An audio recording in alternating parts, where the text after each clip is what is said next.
శ్రీమాత్రే నమ. భగవద్బంధుని కూడా నమస్సుమాంజలి.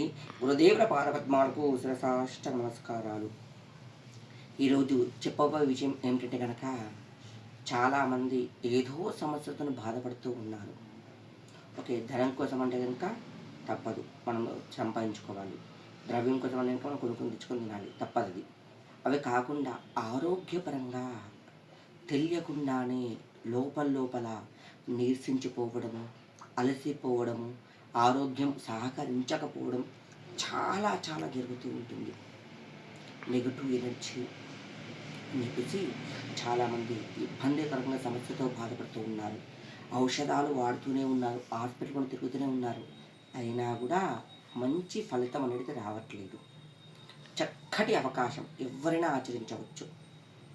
ఎవరైతే ఎక్కువగా నెగటివ్ ఎనర్జీతో బాధపడుతూ ఆరోగ్య సమస్యతో తెలియకుండా బాధపడుతూ ఉన్నారో, హాస్పిటల్కి ఔషధాలు వాడుతూ ఉన్నా కూడా సెట్ అవ్వట్లేదు, వారికి పరిష్కారం ఏం చేయాలంటే కనుక 7 ఆదివారాలు చేయాలి.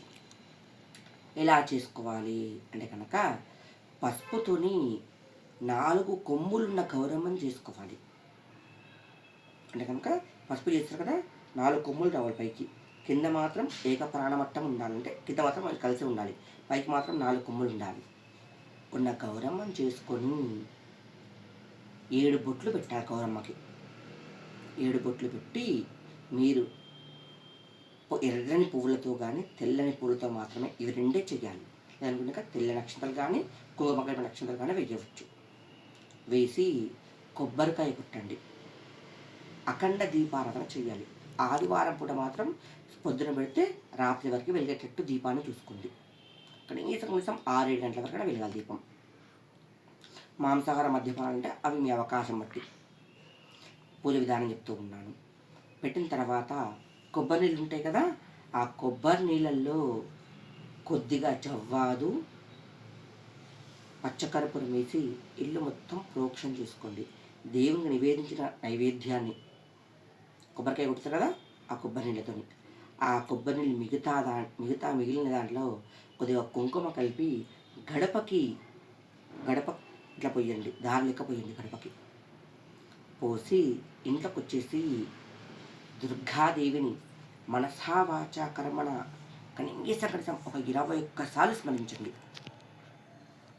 ఓం శ్రీ ధూమ్ దుర్గాయ నమః, ఓం శ్రీ ధూమ్ దుర్గాయ నమః, ఓం శ్రీ ధూమ్ దుర్గాయ నమః అనే మంత్రాన్ని కనీసం 21 సార్లు స్మరించండి. చిత్తశుద్ధితో చేయండి, ఇంకేం అవసరం లేదు.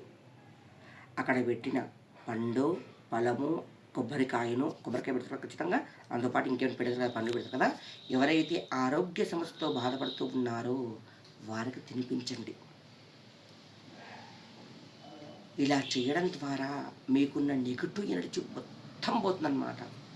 ఆ పసుపు గౌరవం ఉంటుంది కదా, తెల్లవారు తీసి నీళ్ళల్లో కలిపి మర్రి చెట్టు మొదట్లో పోయండి. ఎవరైతే ఈ విధంగా చేస్తూ ఉంటారో ఖచ్చితంగా నెగటివ్ ఎనర్జీ అనేదే ఉండదు, ఆరోగ్య సమస్య అనేదే ఉండకు, 100% గ్యారంటీ. కావున ప్రతి ఒక్కరు కూడా ఆచరిస్తారని చెప్పేసి మనసా వాచా కర్మణ ధ్యానిస్తూ ఉన్నాను. శ్రీమాత్రే నమః.